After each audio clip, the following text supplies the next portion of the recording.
Bonjour, j'espère que vous allez bien et que vous avez bien démarré votre journée. Ah, les jeux, ouais. Vous voyez, je me rappelle de mieux en mieux. Alors, premier jeu utilisé pour communiquer avec ses défunts de Marilyn Coulombe. Voilà. Deuxième jeu, ce sera le Radiant Tarot de Rider-Waite, un petit format voyage. Et dernier jeu employé, aujourd'hui je prends un vieil oracle, oui, la boîte est complètement défoncée, elle tient avec du scotch, l'oracle bleu de, je sais plus si c'est Didier, je crois que c'est Didier Dorian, attendez je vais regarder, ouais c'est ça, c'est Didier Dorian, très bel oracle, pour voir des messages un peu plus dans la matière. Donc c'est parti pour les messages de ce 13 octobre, merci de nous donner des beaux messages. Attendez. Ah, voilà, ça fera moins de bruit. Merci de nous donner des beaux messages pour ce 13 octobre 2022 pour toutes les personnes qui regardent cette vidéo. Allez.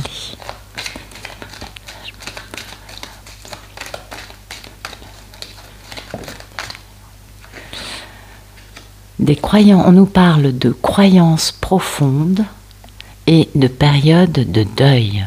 Ah, alors ça va parler à certains d'entre vous, peut-être pas à tous, hein. Ça je m'en doute. Peut-être que l'état d'esprit est cette notion, hein, d'une période de deuil. Peut-être que des personnes ont perdu un proche et c'est pourquoi on m'envoie ce message pour vous. En tout cas, il y a cette notion quand même de la personne qui est disparue et qui vous dit que pour elle aussi, il va falloir accepter son nouvel état.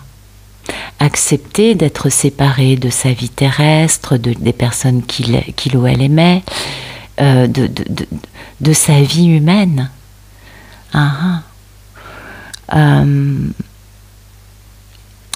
Ça nous parle du fait que, alors c'est peut-être pas un décès récent, mais ça nous dit que une personne décédée, donc son esprit, comprend encore cette séparation, ou peut-être tout simplement partage encore votre peine d'être séparé de vous. Peut-être aussi parce que les esprits reçoivent nos énergies et que si on est dans la joie, ils reçoivent notre joie, et si on est dans la peine, ils reçoivent notre peine, on est d'accord, notre tristesse. Donc on nous parle quand même de prendre le temps de vivre cette étape de deuil, et à un moment, c'est pas forcément quantifiable, pareil pour tout le monde, ni pareil pour chaque deuil que l'on vit, on est bien d'accord. À un moment, on accepte, vous voyez, et c'est cette acceptation qui va avoir des conséquences positives pour l'évolution de l'esprit de cette personne qui est partie. Et puis aussi pour vous, on le sait, hein. Donc, l'idée, c'est de nous dire que plus on accepte la séparation temporaire, et puis qui est un peu, comment dire, temporaire, on va dire, puisque de toute façon, on va rejoindre cette personne, nous aussi, à un moment ou à un autre, plus on va réussir, c'est pas toujours facile, hein, et puis c'est pas, comment dire, il n'y a rien de rationnel dans tout ça, c'est ce que je veux dire. Il y a un moment où on vit moins mal l'absence de l'être qu'on aime et qui est décédé. Et c'est ça dont nous parle cette carte, c'est du fait que c'est cette idée, à un moment, quel que soit le moment le temps écoulé plutôt, depuis la disparition de cette personne, il y a quelque chose en nous qui pleure encore. Et voilà, on nous dit, ne t'inquiète pas, tu as besoin de... Comment dire? À un moment, de revenir à la vie. C'est plutôt ça. Mais on nous parle quand même hein, d'une épreuve encore présente. Et ça, je pense que ça va parler à certains d'entre vous, peut-être pas à tous. On est bien d'accord. En tout cas, il y a cette idée de faire le deuil, d'être dans cette énergie de séparation, peut-être de manque, en tout cas, de vivre mal une absence. Et ça, c'est quelque chose qu'on ne peut pas ni rationaliser ni quantifier, on est bien d'accord. Et ça, les croyances profondes, c'est vraiment nous poser cette question, en quoi est-ce que l'on croit? Ben oui, parce qu'en fonction de notre croyance profonde, ce sera plus ou moins facile d'accepter cette absence. Si on croit qu'après la vie, il n'y a rien, ça va être très douloureux et très difficile. Et si en revanche on croit dans le fait que la vie continue après la mort physique et qu'il y a un monde qu'on ne voit pas mais qui est là, eh bien alors on recevra les messages des personnes qui sont parties. On sera plus facilement connecté à leur esprit que si on est convaincu qu'après cette vie, il n'y a rien. Alors je ne dis pas qu'il faut croire ça ou ça, mon propos n'est pas de... C'est à nous de voir en notre fort intérieur quelle est notre croyance profonde par rapport à cet aspect majeur, je pense, de la vie.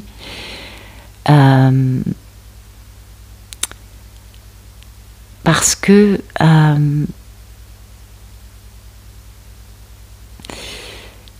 comment dire ça? Ça, c'est des choses, on ne peut pas convaincre les gens. Non.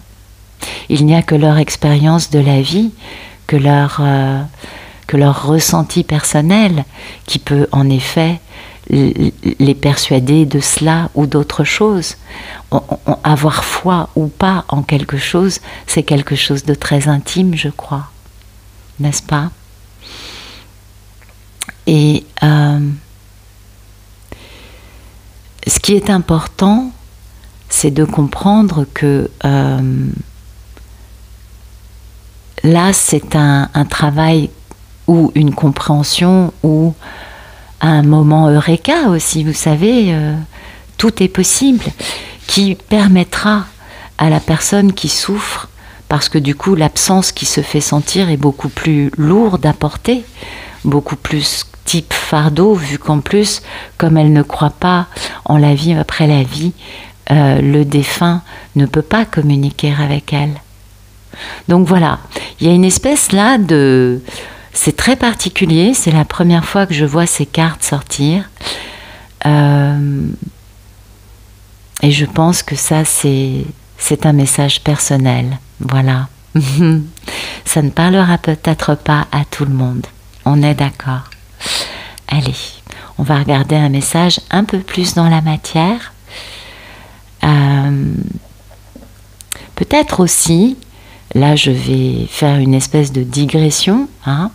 Peut-être aussi que cette période de deuil, ce n'est pas forcément une personne qui est décédée, mais ça peut être nous qui lâchons quelque chose auquel nous avons cru pendant longtemps. Parce que période de deuil et croyance profonde peut aussi parler de cette façon-là.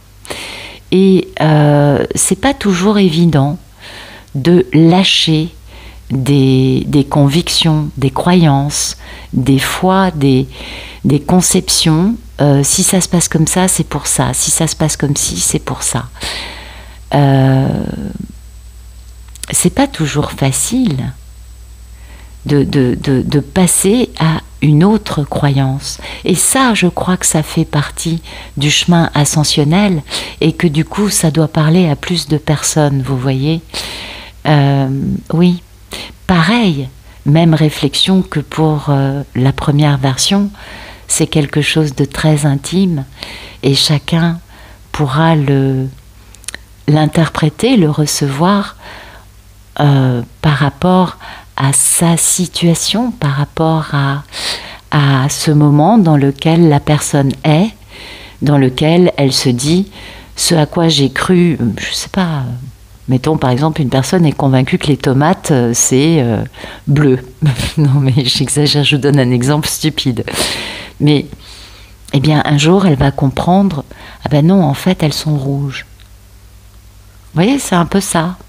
Comprendre qu'on a cru à des choses qui finalement étaient erronées et prendre le temps de lâcher, prendre le temps de se transformer et du coup, comme nous l'expliquaient les cartes, et du coup pouvoir beaucoup plus nous connecter, pouvoir beaucoup plus communiquer avec ces mondes invisibles. Et oui. Donc c'est assez intéressant, c'est pas forcément que par rapport à une personne décédée, je pense. Ah, si je prends le jeu à l'envers, on est mal parti. Hein. Allez, merci de nous donner des beaux messages pour ce 13 octobre 2022,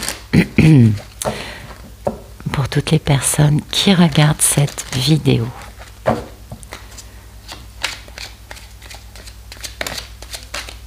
D'accord. Ok. Très bien. Ok.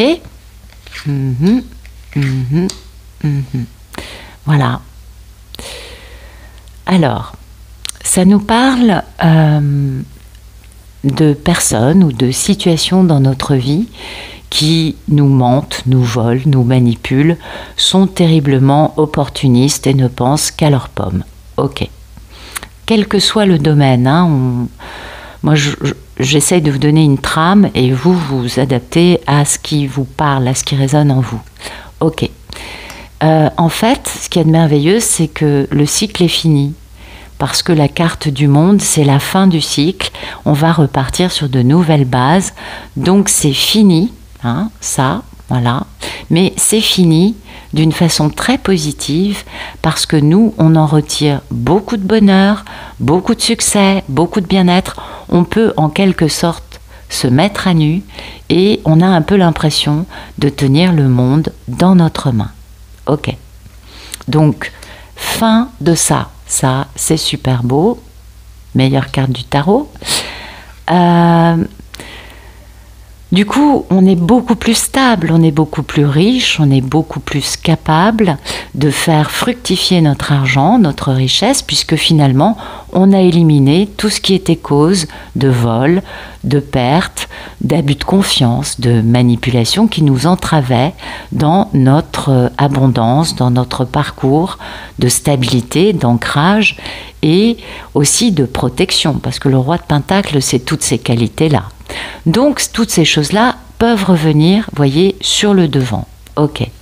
Et du coup, bien évidemment, beaucoup plus de foi, beaucoup plus de confiance, beaucoup plus de sensation que, eh bien, ce qui doit être est, que tout est parfait et que la source, l'univers, le créateur, Dieu, appelez ça comme vous voulez, de toute façon, nous emmène sur le chemin de perfection que nous devons vivre. Intéressant, hein? Et l'idée, du coup, bah écoutez, c'est de célébrer. On va faire la fête aujourd'hui. L'état d'esprit, en tout cas, c'est festif. C'est festif parce qu'il y a une grosse rupture, vous voyez, des regrets, des remords. Tout ça, le divin intervient pour exploser les regrets et les remords. Parce qu'on a eu peur ou ça peut être aussi autre chose, bien sûr, bien sûr, bien sûr. Ouais, ça va vous parler, ça. Ou alors, l'état d'esprit, Ça peut aussi être des énergies tierces, les personnes qui dépouillent, qui volent, qui mentent, qui manipulent, qui sont très opportunistes. Et ces énergies tierces, le divin intervient pour les exploser, pour les détruire. C'est la fin du cycle de tout ça. Bien évidemment, il y a des remords et des regrets parce que on comprend qu'à un moment sur notre parcours, on a eu des peurs quant à un grand choix de vie et que du coup, ça nous a beaucoup éprouvé parce que on est resté à l'arrêt, la situation n'a pas pu bouger. Ça touche quand même le fait d'avoir des sentiments, de se tenir bien vis-à-vis des personnes que l'on aime. Et puis, le fait de prendre des décisions, de mettre fin à une situation qui nous pourrit la vie, ok, pour pouvoir passer à la matière. Vous adaptez ça comme vous le voulez, vous avez compris. Mais c'est assez intéressant parce qu'on peut voir ça de plusieurs façons. On a cette notion des énergies tierces, quelles qu'elles soient, parce que c'est pas forcément que dans les liens d'âme, les énergies tierces, on les a dans notre vie. Des personnes qui abusent de notre confiance pour s'enrichir, pour profiter de nous, pour nous utiliser, nous manipuler. Ça, il y a beaucoup, on le sait. Et le fait que ce soit fini et que ça nous permette de revenir à une stabilité, une abondance et un sentiment de protection, un sentiment de bienveillance et du coup de revenir vers une foi, vers une confiance beaucoup plus absolue dans le fait que tout est parfait et que ce qui doit être est ou sera et que ce qui ne doit pas être ne sera pas, tout simplement, ça nous permet quand même d'avoir beaucoup de joie, beaucoup de célébration. On fait la fête, on est festif, on est heureux dans notre tête, surtout du fait que le divin intervienne pour en finir avec des constructions égotiques, quelles qu'elles soient, que ce soit les constructions égotiques des personnes qui ont abusé de la situation ou notre propre construction égotique personnelle quant au fait que peut-être on va changer de regard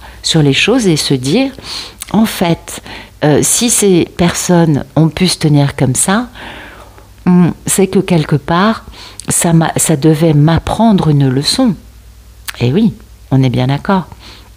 Ou peut-être le fait d'avoir laissé ces personnes continuer à abuser de nous sans prendre les choses en main d'une façon proactive et non pas réactive, parce que le chemin est un chemin non pas de réactivité qui là nous renvoie à l'ego, mais un chemin de proactivité qui nous renvoie au lâcher-prise, à la confiance et à la sérénité dans la voie du milieu, avec la conviction que tout est parfait et que ce qui doit être sera, et que ce n'est pas des personnes qui se tiennent comme ça qui vont pouvoir empêcher notre mission de vie, notre chemin divin de se réaliser.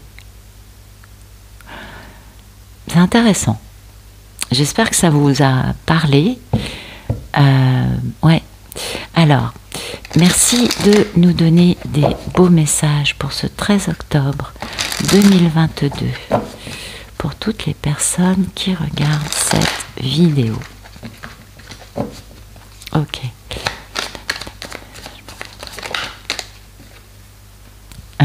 Intéressant. Ça répète un peu ça. On continue.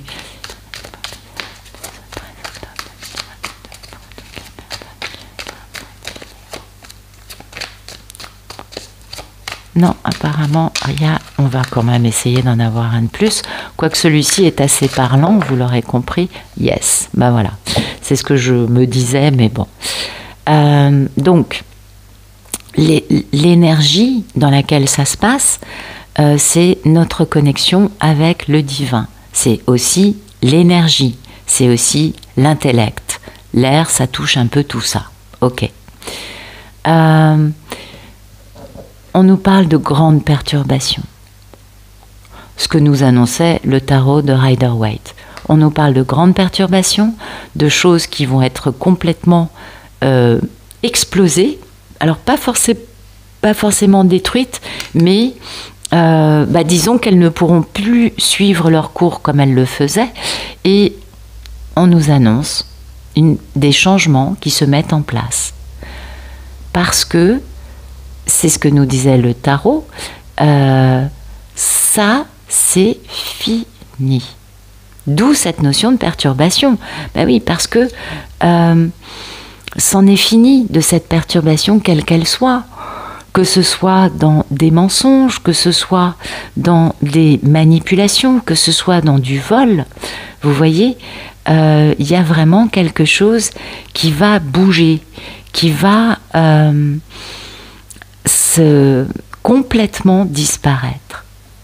Parce que cette carte de perturbation, ça nous parle quand même de perte d'énergie, de perte de temps, de troubles comportementaux. C'est un peu associé avec le 7 d'épée, on est bien d'accord. Et c'est fini. On passe au changement. Tout ça, c'est fini, ça a fait son temps, c'est très bien. Maintenant, le mouvement arrive, le changement de cycle se met en place, on revient à la source, à l'essentiel, aux choses fondamentales, c'est normal, puisque on est beaucoup plus connecté au divin. On est dans cet état d'esprit, dans cette énergie de l'air, donc vraiment d'une notion de message énergétique, de message du divin, aussi bien de l'intellect, et comme par hasard, on est dans la balance, et la balance, c'est le signe d'air. Donc, tout ce qui a été perturbateur, générateur de mauvaise énergie, tout ce qui a été troubles comportementaux, déséquilibre, pathologie psychiatrique, tout ce qui a été, ou peut-être tout simplement névrose, tout ce qui a été généré par des personnes qui vont pas très bien, qui ont un peu un pet au casque, eh bien, c'est fini. On change de cycle. On change de cycle pour aller vers quelque chose d'hyper stable, mais vraiment hyper stable, parce que le roi de Pentacle avec le pape, c'est quand même des énergies de grande stabilité, de grande, comment dire, de grande sécurité, de choses qui sont ancrées, qui sont en même temps protectrices, et qui nous permettent de respecter les règles en ayant une totale foi dans les règles en question. Et pour moi, avec le pape, là, je le vois pas du tout comme une carte religieuse, le pape. Je le vois beaucoup plus comme, oui, un ordre établi, respecter les règles, on est bien d'accord, mais je le vois aussi comme une carte de connexion au divin. Alors, après, chacun le voit comme il l'entend, Mais le pape, c'est une carte de confiance, c'est une carte de foi, c'est une carte de respect des règles. Et là, en l'occurrence, pour moi, la règle, ce n'est pas forcément une règle traditionnelle, mais en tout cas des règles que l'on comprend, nous, comme étant nos règles. Et vous voyez, on est bien dans une notion d'évolution de croyances profondes. Ben oui, parce que on a peut-être la croyance profonde que ces personnes vont toujours être là, alors qu'en fait, on s'en défait. Et là, je pense que chacun verra comment il le vit, mais je crois que c'est très libérateur de se dire tout est parfait. Même si la situation nous fait terriblement mal, c'est parce qu'on a, nous, un enseignement à recevoir, une compréhension à comment dire, à mettre en lumière, peut-être. En tout cas, voilà, aujourd'hui, il y a des changements qui se mettent en place, c'était nécessaire, on en finit avec toutes ces choses qui n'étaient pas très lumineuses, qui n'avaient rien de très aimant ni généreux. Elles ont fait leur temps, elles nous ont éprouvés, ça a été positif pour nous, on a quand même la meilleure carte du tarot, donc nous on en a retiré de beaux cadeaux, du succès, du bien-être, de la joie et du bonheur. Vous voyez, à l'arrivée, nous, on a vraiment transformer ça, transformer tout ce négatif en positif pour nous. Et les cadeaux sont là, grande stabilité, grande sécurité, grande protection, grande abondance. Le roi de Pentacle, c'est le banquier dans la carte du tarot. Alors je dis pas qu'on va devenir milliardaire dans la journée. Non, non, non, on se calme. Mais, pardon, mais vous voyez ce que je veux dire. Après ce lâcher prise, ce changement, le cycle est fini. Et du coup, nous, on est beaucoup plus riche, beaucoup plus abondant et surtout, je crois, beaucoup plus tranquillement stable, avec une confiance aveugle, avec une foi renforcée dans le fait que tout est parfait. Voilà. C'est beau, c'est superbe, des changements annoncés, tout ce qui est perturbateur et négatif, pouf, allez, zou, ça vole. Et très sincèrement, j'espère que ça vous aura plu. En tout cas, je vous remercie pour votre présence. Et croyez-moi, si je fais ces vidéos, c'est vraiment parce que je suis heureuse de vous lire, de vous retrouver. Je lis tous les messages et puis je vous trouve merveilleux tous. Vous êtes super sympas. Et je vous souhaite une excellente journée. À bientôt.